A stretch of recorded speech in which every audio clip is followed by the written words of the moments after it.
Hello and welcome, ladies and gentlemen. My name is Juggernaut, and after about 2 years of using it, I've decided to do a little bit more in-depth of a review of my DualSense controller. Now, most reviews and most videos of this type start off with some cool picture of the controller in the background of some LED lights and maybe some person using the controller or something along those lines. But for the purposes of this video, I think that's entirely useless. I mean, you know what it looks like. And if you don't, here you go. So, with that out of the way, let's get to the point and the matter of at hand and not delay too much. So, I'm not going to go into any of the technical details about the controller itself. It connects to your PC via Bluetooth.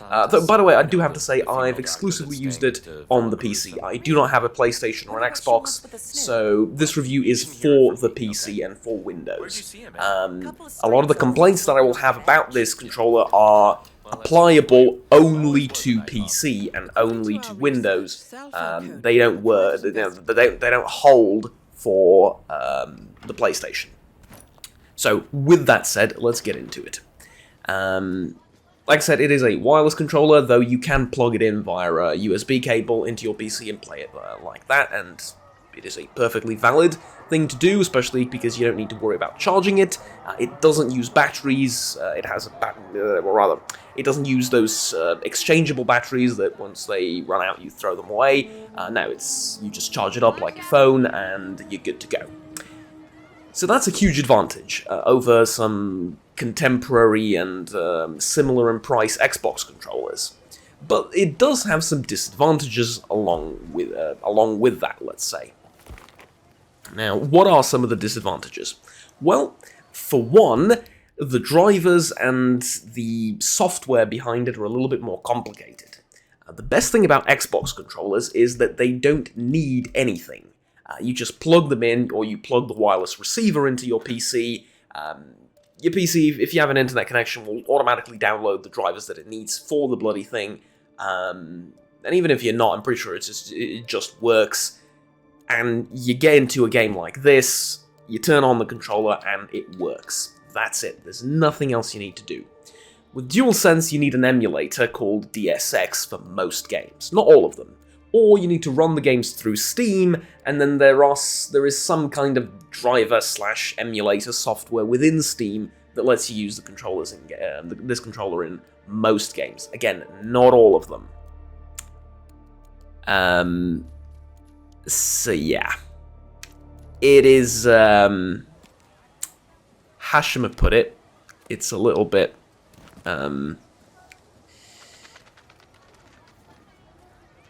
well, I don't know, awkward, I guess, a little bit more complicated. Sorry, I was reading the detective thing, it completely distracted me. Focus, Juggernaut, focus. So, that's one of the negatives. The other negative that I had, and usually you do start off with positives, but there's a reason for this. I only have two major complaints, and then I'll get into all the good sides.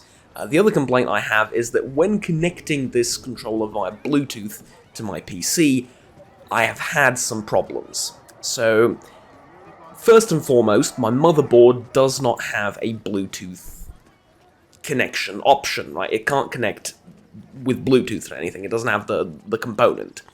The receiver, I guess you would call it, right? It doesn't have that. The main issue there is that then I had to buy a receiver, which also costs money. It's not a lot of money, but combined it with the controller, I might have spent a little bit more than I bargained for. But even then, I bought what I thought was a decent mid-range receiver with a fairly normal price, and I would get all sorts of problems. The controller would disconnect, it would have sudden spikes in input lag, all kinds of problems. But the main issue is that it would constantly disconnect, like every 30 minutes or so, it would disconnect. So then I had to buy a newer, better, and more expensive receiver. And even with it, it's not ideal. Plugged it in via a cable, and it's a lot better. So, yeah.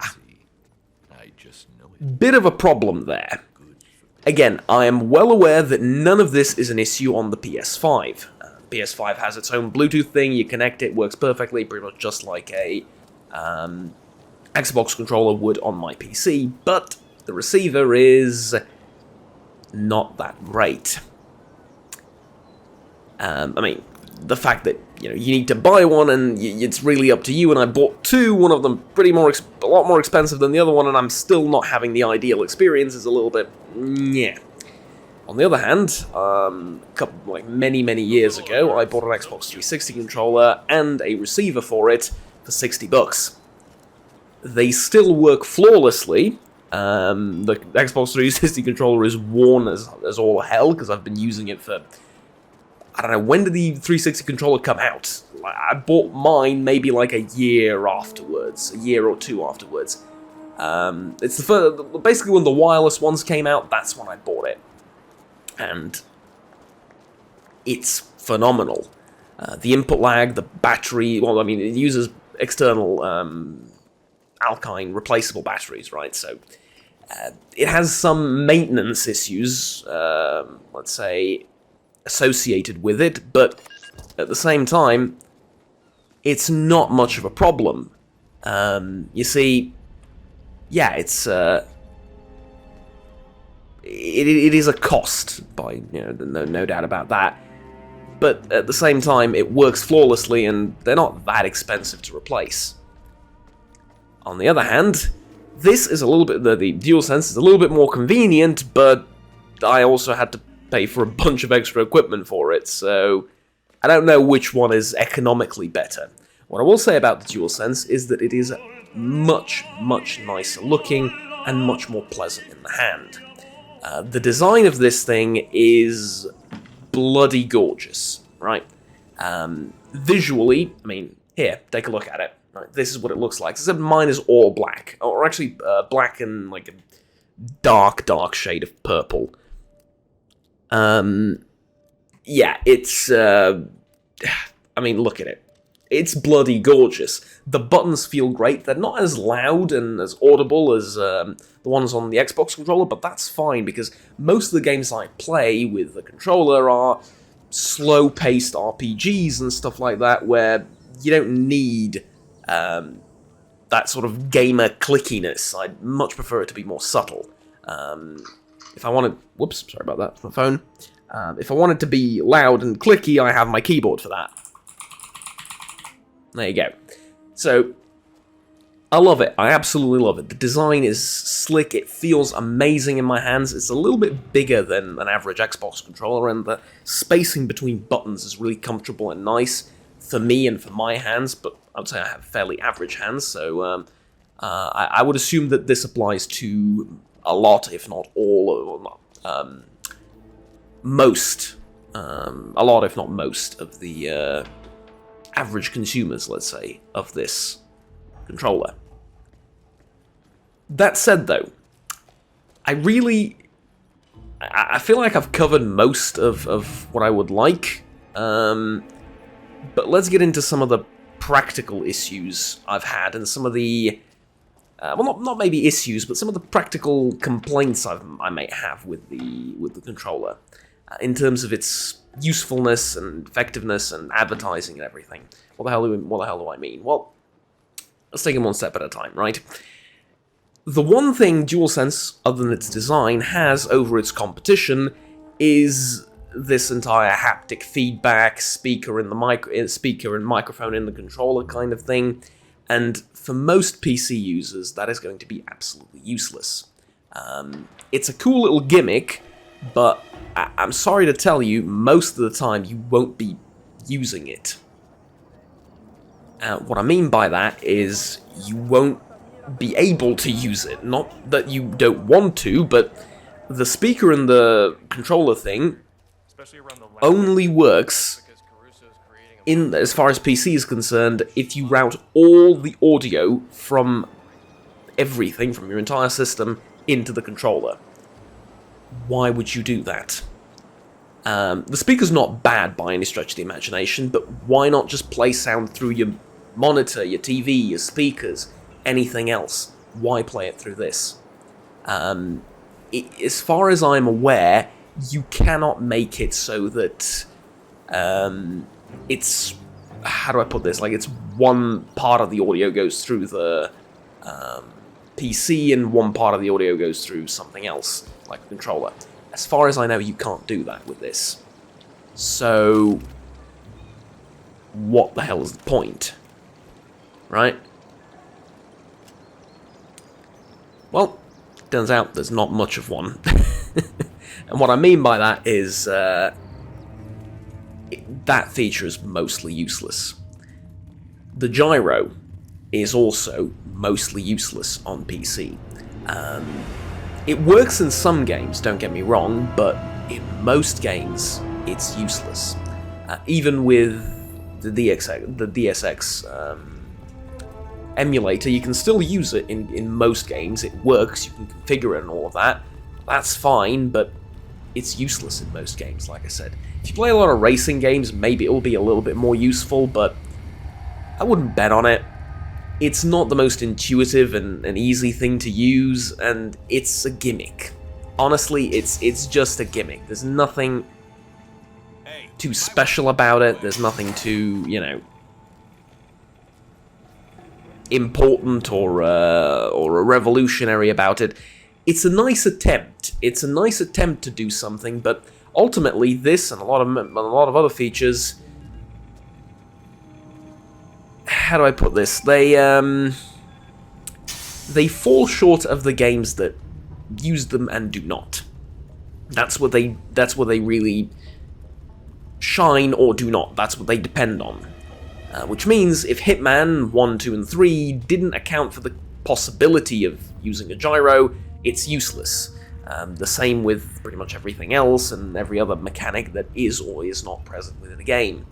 And for most games that I've played thus far, it's just not in the game. The game can't use that. And the same goes with probably my favourite feature on the controller, unfortunately, the different triggers. Now, don't get me wrong, you can set your own triggers up, you can customize them, right? So, for example, in Hitman, I can make it so that the left trigger is a little bit tougher to pull, because that's aiming, or I can make the right trigger, because that's shoot. I can make it function more or less like a proper trigger on a Glock, or an AR-15, or something along those lines. It kind of feels like that. It has a little bit of a... how do you call that? You know, when you pull it slightly and then it hits like a wall and then you have to pull it a little bit harder and then it sort of breaks and you fire? I'm forgetting the word in English for it. Travel, I suppose? You know, it sort of travels back a little bit and then it hits a wall. Never mind. You get the idea. You can emulate it so it's kind of similar to a real trigger, which is cool. And then you can also make it vibrate so it simulates weapons and recoil and stuff like that. It's really great. Like, don't get me wrong, it's a great feature. The problem is it's not really used in video games because the developers didn't code for that. And so most of the time you're stuck with whatever you've modified. So, for example, if I've made a trigger semi-automatic in that it fires, when I pull it, it goes vroom, vroom, vroom, vroom to emulate recoil, and I pick up a bolt-action rifle, or I pick up an automatic rifle, it can't change automatically. You have to do that, or you have to Alt-Tab and then change it yourself, and at that point, why would you, like... You're going to spend most of the time fiddling around with your controller and actually playing the game. It's not very useful. Which is unfortunate, because I feel like those triggers are probably the best thing about this controller. I mean, they feel amazing, they really, really do, and yet most of the time you're just not going to use them because it's not very useful. I've set it up, I think, in Halo, where the trigger you use to shoot is a little bit harder to pull than the trigger you use to aim, and that was, like, it was a really interesting, how do I call it, like, sensual experience. It really was, but, still, you know... Wow, can you look more suspicious than you do? Man, I'm here now and the area is clear. It doesn't do much for me, I'm afraid. And what I mean by that is, that's just the one thing how I use it, and then that's it. Most of the time, I just can't get any use out of it. Which, like I said, unfortunate, but it is true. That said, though, there is some value in that as well, in that you will get some use out of it. But what I think is a little bit more interesting is the potential therein. You could have triggers like that. Imagine a game where you can program it so that every time you switch to a different type of weapon, the trigger changes to correspond with the weapon. So, for example, it's going to be a hard, snappy trigger on a shotgun, and with an automatic weapon or a semi-automatic weapon, it's going to vibrate to stimulate recoil. By the way, I probably need to explain, it's not the whole controller that vibrates, it's just the trigger. Which is very cool. It has like different motors. It's not just like one to vibrate the whole thing. It has like different motors for different parts of the controller. Very, very cool. You know, like I said, all of that is great. And then you have this. Okay, where do I? Sorry, I can show you like this. Notice how I open up the notebook here. You have to tap or press this screen in the middle. And it works. And with the DSX controller, this screen in the middle can actually replace your mouse. So you click left part of the screen and click the right part of the screen. That's left and right click, and you move the mouse like you would on a laptop, right? With your finger sliding it across the screen, or the it's not a screen, it's like a touchpad, right? Great, very interesting feature, phenomenal, little bit useless. In that this could just be a button. Right, right now I'm not using the touchscreen or the touchpad. I'm just tapping it once to open up the notebook.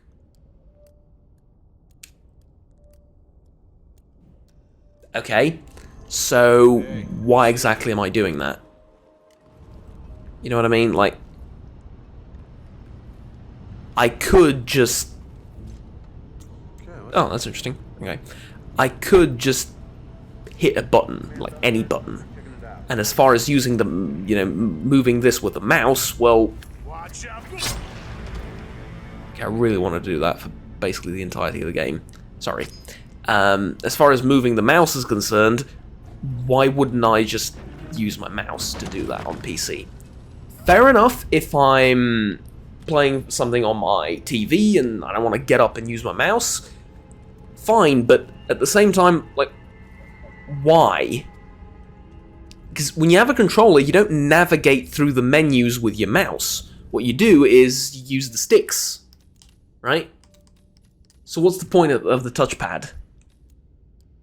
This is what I'm saying, like, a lot of the features on this controller are really cool and interesting and innovative and even revolutionary in some sense, but they're a little bit useless. Xbox controllers have a different philosophy. They stuck to what worked for them previously, and just, you know, made a controller pretty much like the previous ones, but upped the quality a little bit. I was looking at the, I don't remember what it was called, but it was the Pro something controller for Xbox, and it also didn't use batteries. It was, you know, you would charge it pretty much like your phone. And I think that was a great little thing, and I really like the idea of not having to go around buying batteries every few weeks or so. Charging them was, like I said, pretty darn cool, but it was extraordinarily expensive. It was like more than $150, I think, here. Obviously, it's going to be a lot cheaper in the US, because everything is, in terms of PC parts and gadgets and tech and stuff like that. But even then, like, it was expensive, but I don't feel like I got much more out of a DualSense. I feel like they're kind of in the similar range, except I wouldn't have to deal with an emulator, and I wouldn't have to have all those issues with the Bluetooth connectivity, because, well, there wouldn't be any issues with Bluetooth connectivity. So there you go. Ultimately, it's up to you, really. I feel like the design on this controller is a lot better than on the Xbox ones. visually it looks a lot prettier. So from all these perspectives, I really like it. That's the way. But at the same time, a lot of its features are useless and I feel like are kind of wasted, and instead of having the fancy touchpad and the gyro and everything like along those lines, you could have just had a little bit of a simpler controller for half or maybe even a third of the price. So there you go.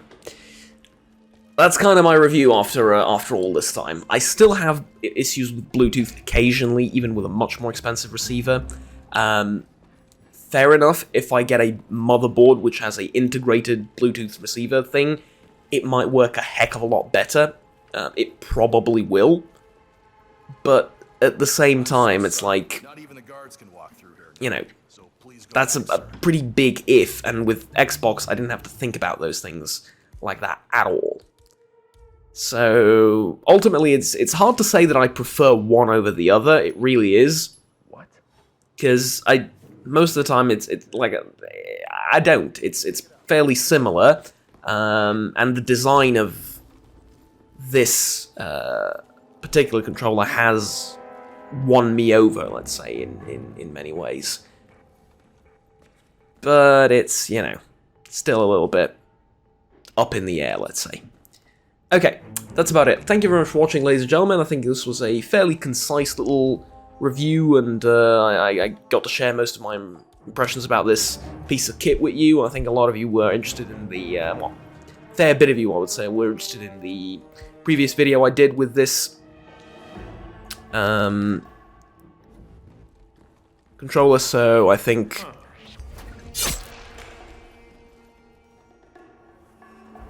There we go. So I think it's only fair that after a, you know, admittedly fairly lengthy time, I tell you what else has changed and what else I like / dislike / have noticed about this thing. So yeah, there we go. That's about it. Like I said, thank you very much for watching. Like, subscribe down below if you enjoyed the video, and we'll stay tuned with the rest of the content that I produce on this channel. Till next time, have fun, take care, and bye-bye.